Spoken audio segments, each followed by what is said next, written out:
तो देखिए हम लोग क्या पढ़ रहे थे, इनपुट आउटपुट। समझो बात को कि हम क्या कह रहे हैं कि हमको इनपुट करने के लिए या आउटपुट करने के लिए प्रोग्राम में मेरे पास अलग अलग रिसोर्स होता है। जैसे मान लो यहाँ पे एक कीबोर्ड है ये, तो हमको कीबोर्ड से भी इनपुट मिल सकता है।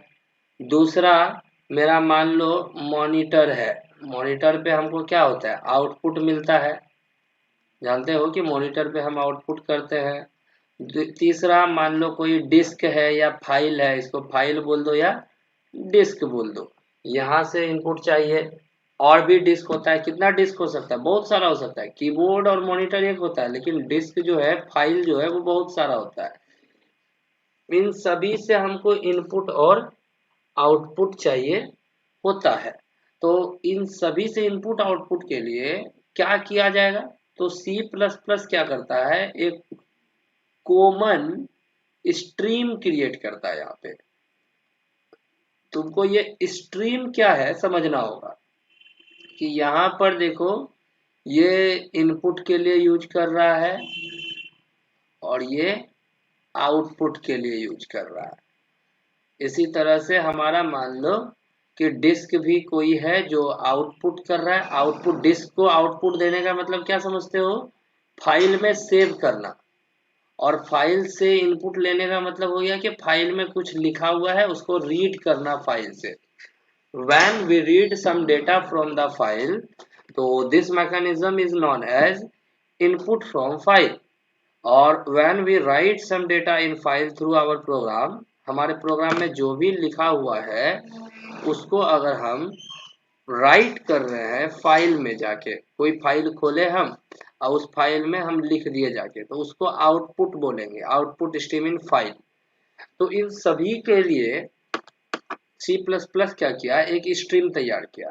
बोला आपको क्या करना है कि इनपुट आउटपुट आसानी से हो जाए, उसके लिए हम स्ट्रीम बना देते हैं। आपको इसके मदद से इनपुट और आउटपुट करना है। अब तुम्हारे मन में बार बार सवाल उठता होगा कि ये स्ट्रीम है क्या, बार बार लिख तो देते हैं आई ओ स्ट्रीम, लिख देते हैं एफ स्ट्रीम, तो ये स्ट्रीम है क्या भाई, इफ स्ट्रीम। इफ स्ट्रीम होता है फाइल से इनपुट करने के लिए।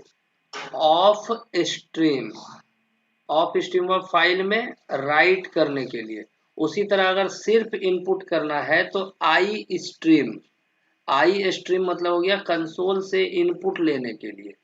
ओ स्ट्रीम, ओ स्ट्रीम हो गया कंसोल पर आउटपुट करने के लिए। तो ये ifstream, ofstream, istream, ostream, iostream, ये है क्या, तो ये सभी इनपुट और आउटपुट करने के लिए बनाया गया एक इंटरमीडिएट है। ये समझ लो कि इनपुट आउटपुट डिवाइस और यूजर के बीच का इंटरमीडिएट है ये, मतलब बीच का एगो रास्ता है। सीधा बात समझो कि यहाँ पर कोई कोड है, प्रोग्राम, जैसे जावर प्रोग्राम, और इनको चाहिए इनपुट किससे भाई, तो कीबोर्ड से। तो ये मेरा कीबोर्ड है। अब कीबोर्ड वहां से उसको इनपुट देगा, उसके लिए कीबोर्ड के पास कुछ की होगा। अब ये की जब उसको इनपुट देगा तो इनपुट आखिर देगा कैसे, सवाल ये उठता है कि ये इनपुट कीबोर्ड उसको कैसे देगा। तो कीबोर्ड डायरेक्ट यहाँ से इनपुट भेजेगा कैसे भाई, तो इसी के लिए ये एक स्ट्रीम बनाता है। यहाँ पर एक स्ट्रीम बनाता है कि कीबोर्ड उसको डेटा भेजेगा किसी स्ट्रीम के फॉर्मेट में। और ठीक यही चीज प्रोग्राम मॉनिटर को देगा। मॉनिटर क्या करेगा, प्रिंट कराएगा। तो ये मेरा मॉनिटर है मान लो कहीं पे। अब मॉनिटर का काम क्या है कि जो डेटा मिला हमको उस डेटा को प्रिंट कराना है, और ये बीच में प्रोग्राम है। समझो, तो फाइल से लिया, कीबोर्ड से लिया प्रोग्राम, अब प्रोग्राम दे दिया किसको, मॉनिटर को। अब इसी बीच में तुमको यहाँ पे समझना है कि ये मेरा मॉनिटर है,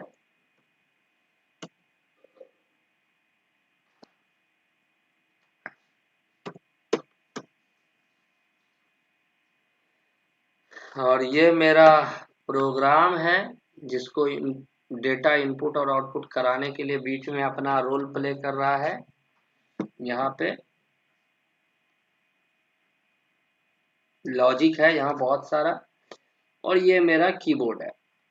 अब समझो बात को कि कीबोर्ड इनपुट देगा, इसके लिए समझो बात, कीबोर्ड जो भी देगा वो डेटा होगा, और डेटा जाएगा किसके थ्रू? वायर के थ्रू।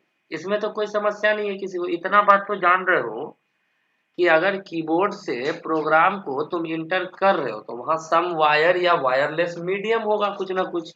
अगर मीडिया नहीं होगा तो डेटा उसमें जाएगा ही नहीं, कीबोर्ड जुड़ा ही नहीं होगा तुम्हारे सिस्टम से। मान लो तुम अपने कंप्यूटर में रन कराया प्रोग्राम, अब विकास के कंप्यूटर से इनपुट दे रहा, जाएगा कभी? तुम्हारा कंप्यूटर अलग है, उसका कीबोर्ड अलग है, तो दोनों कीबोर्ड का आपस में कनेक्शन होना चाहिए। मतलब प्रोग्राम और कीबोर्ड कोई ना कोई मीडियम से जुड़ा होगा, तो वो मीडियम डेटा लेके जाएगा, और डेटा हमेशा जाता है तो किस चीज में जाता है? मेमोरी में जाता है, उसको स्पेस चाहिए। तो यहीं पर इस दोनों के बीच के लिए जो डेटा जाएगा, इसके लिए क्रिएट करके रखा है सम बाइट ऑफ मेमोरी। यहाँ पर मेमोरी बन जाता है, कुछ बाइट में मेमोरी बन जाता है, और इसी को हम स्ट्रीम कहते हैं। Stream, flow of data. ये बाइट में डेटा जा रहा है, इसको हम स्ट्रीम कहते हैं, फ्लो कहते हैं, इसको डेटा का फ्लो कहते हैं। अब ये स्ट्रीम दो तरह का हो रहा है। इनपुट स्ट्रीम मतलब डेटा जो आ रहा है वो मेमोरी मेरा इनपुट बफर की तरह बनेगा, और आउटपुट, स्ट्रीम यानी मेमोरी बनाने का काम कर रहा है भैया। हाँ, स्ट्रीम मेरा बफर मेमोरी बनाता है। स्ट्रीम जो है हमारा वो एक बफर में मेमोरी बना लेता है। अब हम अगर बफर वहां, कहने एक सेकंड भैया, बफर कहने का मतलब वही ना, कैशे? हाँ, कैचे टाइप का एक मेमोरी बनाता है, कैचे। हाँ, कैचे ही बोल सकते हो, कैचे भी एक बफर मेमोरी होता है हमारा। उसी तरह से ये एक, क्योंकि डेटा तुम भेज रहे हो, तुम अपना नाम भेज रहे हो, मान लो तुम अपना नाम भेजे, अब तुम्हारा नाम है अभिषेक, तो कहीं ना कहीं मेमोरी में ही आएगा ना। कहीं पे ए लिखा होगा, बी लिखा होगा, तो वो क्या होगा? कलेक्शन ऑफ बाइट्स होगा। हाँ भैया। तो वो जो बाइट है मेरा, यहाँ लिखा हुआ है A B H I S H E K, ये बाइट्स है। अब ये फ्लो आ रहा है, तो अब अगर ये किस टाइप का मेमोरी बना है, ये मेरा आई स्ट्रीम का मेमोरी अगर बना है। आई स्ट्रीम क्या? आई स्ट्रीम या क्लास, उसमें जो डेटा वेरिएबल बना होगा वो अगर बना हुआ है तो इसको वो इनपुट के तरह ट्रीट करेगा, और अगर आउटपुट भेजना है तो वो फिर से मेमोरी बनाएगा जो कि ओ स्ट्रीम के तरह होगा। यहाँ पे आउटपुट स्ट्रीम का मेमोरी होगा, ओ स्ट्रीम का होगा। तो ये आई स्ट्रीम, ओ स्ट्रीम, ये सब क्या है? ये सब क्लासेस है बना बनाया, कि तुमको कंसोल से इनपुट करना है तो इसका यूज करो, अगर तुमको फाइल से इनपुट करना है तो एफ स्ट्रीम का यूज करो। तो ये स्ट्रीम क्या है? ये स्ट्रीम मेमोरी है जो बनेगा। तो वही चीज हम कह रहे हैं यहाँ पे, सिंपल सा अगर स्ट्रीम का definition they, what is stream? तो स्ट्रीम इंटरमीडिएटर है, किसके किसके? डिवाइस और प्रोग्राम के बीच का। इनपुट डिवाइस और प्रोग्राम के बीच का, प्रोग्राम को डेटा देना है, इसका काम कर रहा है स्ट्रीम। स्ट्रीम हमारा डेटा लेके जाता है और प्रोग्राम को देता है। अब ये डिफरेंट टाइप का स्ट्रीम होगा, जैसा डिवाइस होगा वैसा स्ट्रीम होगा हमारे पास। सी प्लस प्लस जान रहा है कि यूजर फाइल से इनपुट देता है, यूजर कंसोल से इनपुट देता है, मतलब कीबोर्ड, यूजर कीबोर्ड से इनपुट देता है, यूजर मॉनिटर पे आउटपुट लेता है, यूजर को फाइल पे आउटपुट लेना है। तो वो उसके लिए अलग अलग बना के रखा हुआ है कि किस तरह से फाइल से इनपुट लेना है, उसके लिए क्या क्लास यूज किया जाए। अगर कीबोर्ड से लेना है तो क्या क्लास यूज किया जाए, अगर मॉनिटर पे आउटपुट करना है तो क्या क्लास यूज किया जाए, और अगर हमको फाइल में आउटपुट करना है तो क्या क्लास यूज किया जाए, ये बना बनाया रखा है इसने मेनली जो है सबसे बड़ा एक हेडर फाइल बना के रखा है जिसको iOS क्लास कहते हैं। iOS क्लास क्या है कि इनपुट आउटपुट से रिलेटेड जितना चीज है उस सब का पेरेंट क्लास वो है। मतलब समझो कि सबका मेन डेटा उसके अंदर है। अगर तुम मान लो, इसका स्क्रीनशॉट लेना है तो ले लो।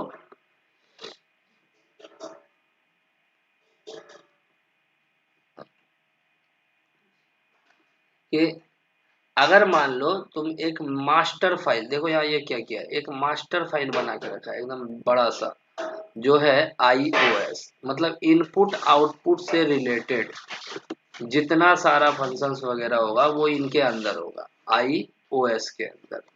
iOS क्या है मेरा, एक मेन है, मेन क्लास है iOS, इनपुट आउटपुट स्ट्रीम। अब इससे जो बना हुआ है, इससे 3 तरह का फाइल बना हुआ है, ठीक है। एक बना है आई स्ट्रीम क्लास, देखो ये मेन क्लास हो गया, और इससे बना है एक क्लास जिसको हम कह रहे हैं आई स्ट्रीम क्लास, मतलब इनपुट से रिलेटेड सारा चीज इसके अंदर है। एक बना है ओ स्ट्रीम क्लास, मतलब आउटपुट से रिलेटेड जितना फंक्शन वगैरह चाहिए वो इसके अंदर है। क्लास में फंक्शन समझते हो ना, कि क्लास के अंदर, ये क्लास है तो इसके अंदर बहुत सारा फंक्शन होगा। और तीसरा है हमारा stream buffer, stream buffer class, यहाँ पे स्ट्रीम बफर क्लास एक होता है जो फाइल हैंडलिंग सबके लिए काम करता है।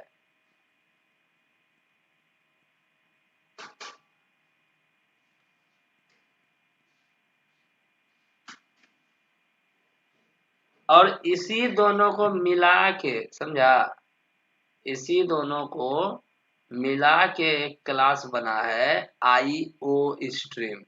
इसीलिए तुम सीधा सीधा IO स्ट्रीम को ही इंक्लूड कर लेते हो। तो जैसे ही IO स्ट्रीम को करते हो तो इनपुट भी आ जाता है और आउटपुट भी आ जाता है, क्योंकि इनहेरिटेंस में तुमको बताए थे, या इनहेरिटेंस में जानो कि क्या होता है। अगर एक क्लास A है, समझो, एक थोड़ा सा आप समझो कि एक क्लास A है, यहाँ पे एक क्लास है A। अब इस क्लास में जितना भी डेटा होगा फंक्शन होगा, उसी तरह से एक क्लास B है, इस क्लास के अंदर भी कुछ डेटा होगा फंक्शन होगा। और हम चाहते हैं कि इसका भी और इसका भी दोनों डेटा और फंक्शन एक के ऑब्जेक्ट बने तो आ जाए। मतलब हम जब ऑब्जेक्ट बना रहे हो तो ऐसा लिखें AOB, तो इसमें क्या क्या आएगा बोलो। AOB अगर लिखेंगे तो इसके अंदर क्या क्या आएगा, इस ऑब्जेक्ट के अंदर क्या क्या होगा, A का सारा डेटा मेंबर होगा और A का सारा फंक्शन होगा। लेकिन अगर हम BOB लिखे तो क्या होगा, B का सारा डेटा मेंबर और फंक्शन होगा। लेकिन हम चाहते हैं नहीं, हम कुछ ऐसा लिखें और दोनों का डेटा मेंबर फंक्शन एक साथ बन जाए, एक ही मेमोरी में दोनों का डेटा मेंबर और फंक्शन हो। इसके लिए हमको क्या करना होगा, इस क्लास से और इस क्लास से मिला करके एक नया क्लास बनाना होगा, जिसका जो नाम दे दे हम, हमारा मन होगा AB दे दे या इसका नाम C दे दे। तो जब COB बनाओगे ना, तो इसके साथ A और B दोनों का सारा डेटा मेंबर और फंक्शन आ जाएगा। कैसे आएगा भैया इसमें कुछ उसके लिए? इनहेरिटेंस यूज करेंगे, वो बताएंगे कि कैसे भैया इनहेरिटेंस ओबी काम ओबी भी करता नहीं है। समझे, ओबी ओबी तो भी नहीं ऑब्जेक्ट समझे। है, इसमें क्या नहीं समझे तुम। ऑब्जेक्ट बनाने के लिए क्लास से नहीं पढ़ा है कि क्लास बनाते हैं और क्लास का नाम स्पेस ऑब्जेक्ट लिख देते हैं। यानी सी का ऑब्जेक्ट भी दोनों ए और बी दोनों के फंक्शन को यूज हाँ, कर लेगा, दोनों कॉल का कर सकता है। फंक्शन भी और दोनों का डेटा भी, और डाटा भी। सी के साथ दोनों का प्रॉपर्टीज। हाँ, इनहेरिटेंस का सिंटेक्स बताइएगा ना भैया। अरे इनहेरिटेंस ही बताएंगे, बाद में बताएंगे, सब बता देंगे। देख लो, Syntax। देख ही लो या क्या तो होता बताने है कि अगर हम यहाँ पे मान लो सिंपली चलो दिखा ही देते हैं एग्जाम्पल के साथ, ठीक है। जस्ट ओपन करो कंपाइलर कोई भी C++ का,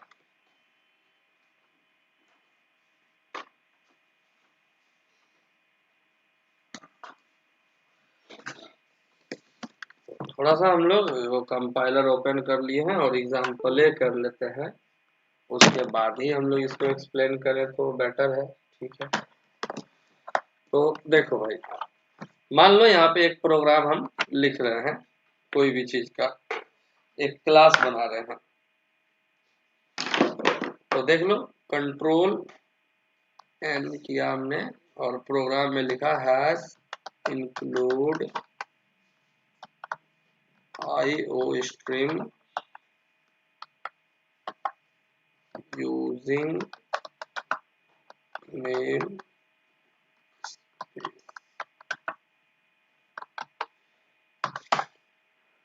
अब समझो यहाँ पे एक क्लास हम बनाते हैं, क्लास ए, ठीक है। अब देखो इस ए क्लास के अंदर ना हम वेरिएबल्स बना रहे हैं, ठीक है, और प्रोटेक्टेड लिखते हैं जब हम चाहते हैं इस वेरिएबल को अपने चाइल्ड क्लास में यूज कर सके। इसका एक चाइल्ड क्लास होगा, मतलब इससे भी कोई क्लास बनेगा, और यहाँ इंट ए लिखे। देखो ए जनरली क्या है, प्राइवेट वेरिएबल है, बात मानो। प्रोटेक्टेड का मतलब हुआ कि ये है प्राइवेट दूसरे के लिए, अपने चाइल्ड के लिए नहीं है। चाइल्ड का क्या मतलब हुआ, अगर इसी से कोई नया क्लास बनता है तो वो चाइल्ड क्लास कहलाता है। समझ आ रहा है क्या कह रहा है? इसी क्लास से अगर कोई नया क्लास हम बनाते हैं तो that class is known as child class. अगर हमने इस क्लास की मदद से एक नया क्लास बनाया तो उस क्लास को हम चाइल्ड क्लास के नाम से जानेंगे। सीधी सीधी बात है, ठीक है। तो हम करते हैं इसको। तो यहाँ एक ए है और दो फंक्शन बनाते हैं, पब्लिक जिसमें इनपुट ए नाम का फंक्शन है जो ए का इनपुट कर रहा है, सी आउट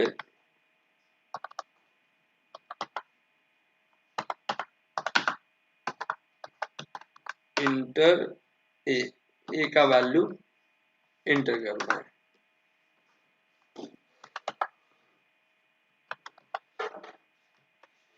ये हमने ए इनपुट ले लिया, ठीक है। और एक फंक्शन इसके अंदर बना रहे हैं आउटपुट का, void आउटपुट ए। वहां भी void लगेगा, इनपुट में भी, रिटर्न टाइप में, या हम जो भी रिटर्न कराना चाहते हैं। तो सी आउट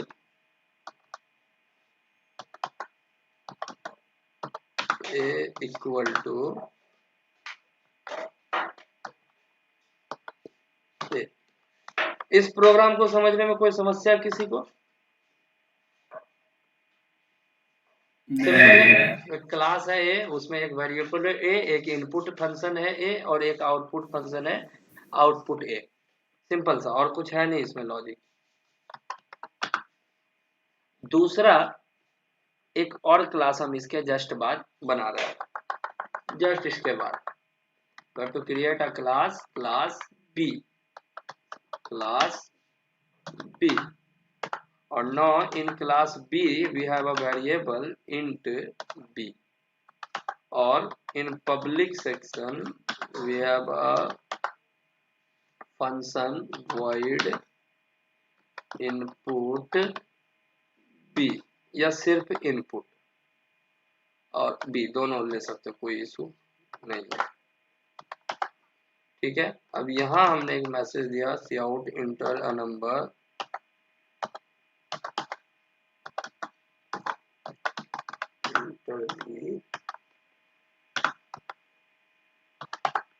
और सी इन बी, बढ़िया। और एक फंक्शन है void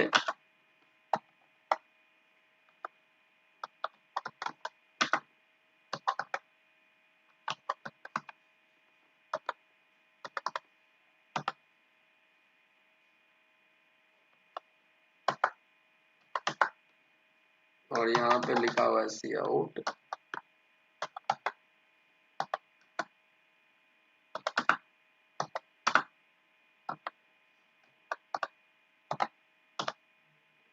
ये लिखा हुआ है, ठीक है। अब दो क्लास है ए और बी। अब चलो मेन फंक्शन में, ध्यान से देखो। इंट मेन फंक्शन में अगर हम ऐसा लिखें इंट मेन और हम ऑब्जेक्ट बनाएं ए का, तो क्या होगा बताओ। ए का ऑब्जेक्ट बना रहे हैं OB1, तो OB1 के पास कितना डेटा है बताओ। डेटा है, कितना है? एक डेटा है। एक डेटा है। और उसके लिए फंक्शन कितना है? फंक्शन 2 है। 2 है। बहुत बढ़िया। जैसे हम OB1 लिख के डॉट लगाते हैं तो देखो दोनों फंक्शन यहाँ दिख जाएगा पब्लिक में। पब्लिक है, दोनों फंक्शन दिख रहा है। एक इनपुट ए फंक्शन है, एक इनपुट बी फंक्शन है। अगर इनपुट यहाँ ए, तो हाँ हाँ इनपुट है आउटपुट है, हाँ यहाँ ठीक। इनपुट ए को हम यूज करें तो इनपुट मांगेगा ए, और OB1 डॉट आउटपुट बी का यूज करें तो आउटपुट मांगेगा बी। ये क्लियर है। अब हम अगर बी का ऑब्जेक्ट बनाए B space OB2, okay. Now अगर हम लिखें OB2 डॉट, तो बताओ क्या को फंक्शन होगा? 2 2 होगा। एक input B output B. But यहाँ हम चाहते हैं कि अगर बी का ऑब्जेक्ट बने तो ऑटोमेटिक ए का सारा चीज बन जाए, बी के साथ ही ए का सारा चीज बन जाए। बात समझ रहे हो कि हम क्या कहना चाह रहे हैं? यानी बी से ए का भी इनपुट आउटपुट कर सकते हैं या डाटा ले हाँ सकते हैं। हाँ, बी का ऑब्जेक्ट बनाए तो ए का भी सब चीज बन जाए। जस्ट लाइक बाप बेटा की तरह समझो कि बाप जो होता है अगर उसका कोई भी प्रॉपर्टी दिखाना है तो वो सिर्फ अपना दिखाएगा, लेकिन बेटा को अगर दिखाना है तो अपना के साथ साथ बाबूजी का प्रॉपर्टी भी दिखाएगा वो, कि ये भी मेरा ही है। किसी के बाप का गाड़ी है तो कहता है मेरा ही गाड़ी है। बाप नहीं कहता है बेटा का गाड़ी कि मेरा गाड़ी है, कहता है मेरा बेटा का है। बात समझ लो कि जस्ट लाइक हियर कि ये बी जो है ये बेटा है, बी चाइल्ड है, B is a child class of A. लेकिन अभी नहीं है, अभी बी इंडिपेंडेंट है, अभी बी कहाँ उसका चाइल्ड है। कुछ बताएंगे तब तो पता चलेगा चाइल्ड है। यहाँ तो दोनों क्लास अपना अपना है, ए अपना क्लास है, बी अपना क्लास है। लेकिन अगर बी के बाद यहाँ कॉलन के साथ हम लिख दें स्पेसिफायर कुछ लगा के, जैसे पब्लिक ए, अब बी क्या बन गया? ध्यान से देखो, ये क्लास ए था, क्लास ए में डेटा है ए और फंक्शन है वॉइड इनपुट ए और इनपुट बी, और यहाँ लिख दिया हमने बी के जस्ट बाद कॉलन लगा के पब्लिक ए। तो सर ये बी जो है ये चाइल्ड क्लास बन गया ए का, और ए पेरेंट क्लास बन गया बी का। मतलब जिसका डेटा मेंबर यूज होता है वो पेरेंट होता है, और जो यूज करता है वो चाइल्ड होता है। जो यूज करता है उसी को या तो चाइल्ड कह लो, या डिराइव्ड कह लो, या सब क्लास कह लो। और जिसका यूज हो रहा है उसको पेरेंट कह लो, बेस कह लो, सुपर कह लो, सेम नाम है सबका। मतलब अलग अलग राइटर अपना अपना नाम यूज करता है। हम बाप बेटा कहते हैं कि ऊपर वाला बाप हुआ, नीचे वाला बेटा हुआ, क्योंकि ये उसका ही डेटा यूज कर रहा है और साथ साथ अपना भी कर रहा है। मतलब अब अगर बी का ऑब्जेक्ट के साथ डॉट लगाओ यहाँ पे तो तुमको क्लियरली दिख जाएगा OB2 डॉट। तो देखो चारों फंक्शन आ रहा है, input A, input output B, input A B, output A, दोनों है। Input A, input B, output A, output B है चारों फंक्शन। तो ऑब्जेक्ट हम किसका बनाए? ऑब्जेक्ट हमने बी क्लास का बनाया, लेकिन फंक्शन चारों यूज हो रहा है, ए का भी यूज हो रहा है। और सबसे बड़ी बात बता दें कि अब तुमको ए का ऑब्जेक्ट नहीं भी बनाओगे, ए का ऑब्जेक्ट नहीं भी बनाओगे, जस्ट रिमूव इट, फिर भी हम ए का डेटा इनपुट आउटपुट सब कर सकते हैं।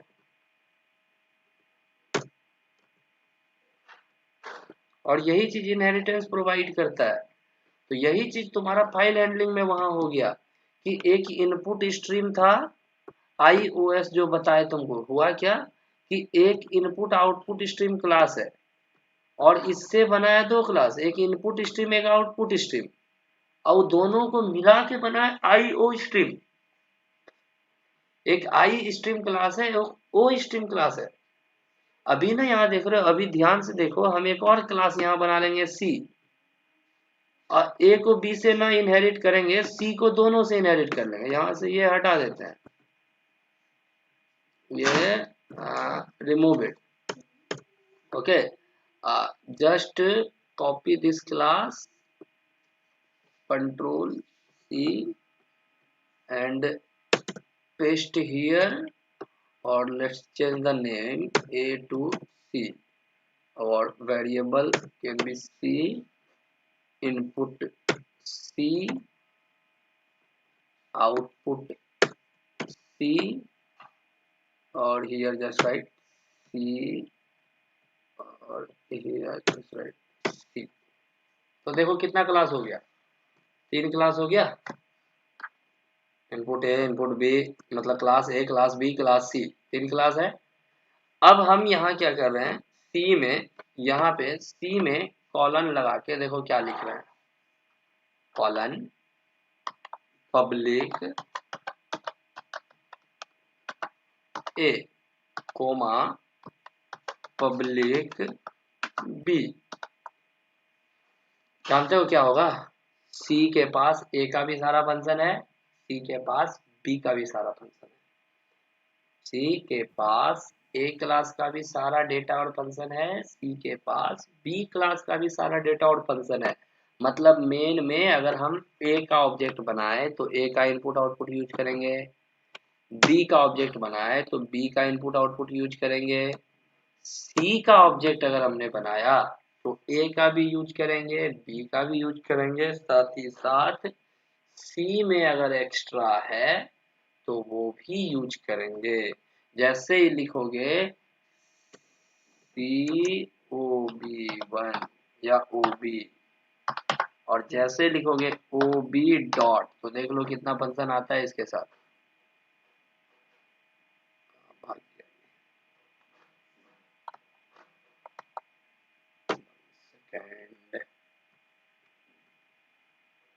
Class C public A public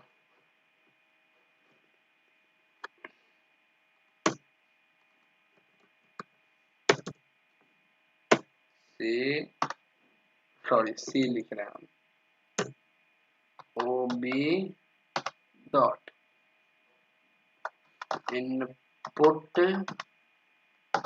A, ऐसा लिख रहे हैं। तो A तो है उसका, लेकिन इसके साथ काम करेगा।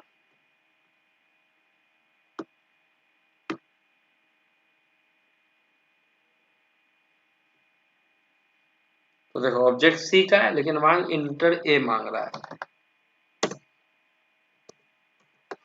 फिर हम लिख देंगे OB dot input B, input B, तो ये B का इनपुट मांगेगा। मतलब ध्यान से देखो कि हम कर क्या रहे हैं, हम इजीली आप देखोगे तो A मांगा, फिर B मांगा, आगे बढ़ा, C मांगेंगे तो C का भी इनपुट लेगा। मतलब हमने क्लास का ऑब्जेक्ट बनाया है किसका, तो C का, लेकिन यूज क्या क्या हो रहा है, A और B का भी हो रहा है और C का अपना भी हो रहा है।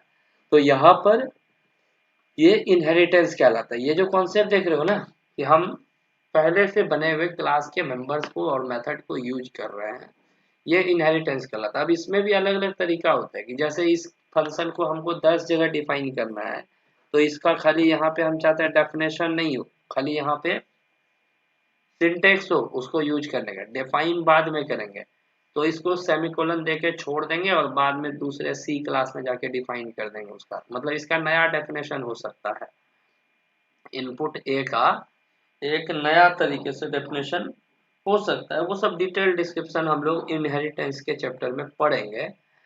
अभी आपको बता रहे थे कि हम ऐसा कर सकते हैं, और यही चीज आपका ये यूज किया है जो हम IO स्ट्रीम क्लास के बारे में बता रहे थे कि यहाँ पे एक IOS हमारे पास है, यहाँ पे एक IOS क्लास है, ठीक है। और इससे दो क्लास बना है सर, IOS क्लास से दो क्लास बना हुआ है, एक बना है इनपुट स्ट्रीम क्लास और एक बना है output stream class, O stream class और आई स्ट्रीम क्लास, और एक बना है स्ट्रीम बफर क्लास। तीनों का अपना अपना यूज है। देखो, आई स्ट्रीम का जो यूज है वो है इनपुट करने के लिए, स्ट्रीम में इनपुट मतलब नॉर्मली जो कंसोल वगैरह का इनपुट होता है उसके लिए। ओ स्ट्रीम का जो यूज है वो आउटपुट के लिए है, आउटपुट से रिलेटेड ऑपरेशन के लिए, इसमें इसके अंदर सारा चीज डिफाइन है। और स्ट्रीम बफर के लिए फाइल हैंडलिंग का जो काम करेंगे उसके लिए रखा हुआ है। तो यहाँ पे अगर ध्यान से देखो तो इसके अंदर मेरा आई स्ट्रीम है, आई स्ट्रीम क्लास है जो इनपुट से रिलेटेड काम करता है। यहाँ पर ओ स्ट्रीम क्लास है जो आउटपुट से रिलेटेड काम करता है। और फिर जो है हमारा अगला इसमें देखेंगे तो यहाँ पे स्ट्रीम बफर है,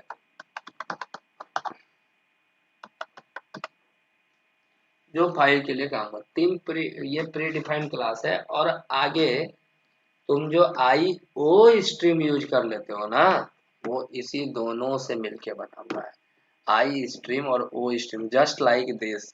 जैसे अभी ये देख रहे हो क्लास A और B से मिलके बना है क्लास C, और इसमें दोनों यूज करते हैं जस्ट लाइक दिस।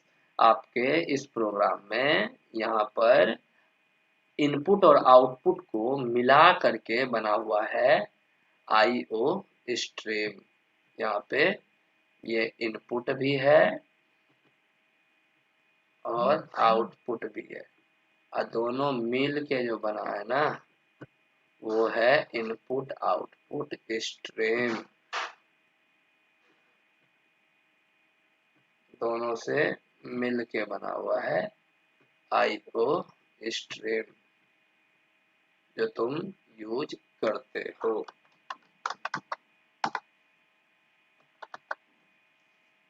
बात समझ में आ रहा है? हाँ भैया। तो ये चीज यहाँ यस पे भैया। बना हुआ है, और इन्हीं को आपको अच्छे से समझना है। ये सारा जो है हम लोग कल के आज थोड़ा सा लैपटॉप गड़बड़ी होने के कारण से जो है थोड़ा प्रॉपरली बीच में डिस्टर्ब हो गया। अगले क्लास में हम लोग प्रॉपरली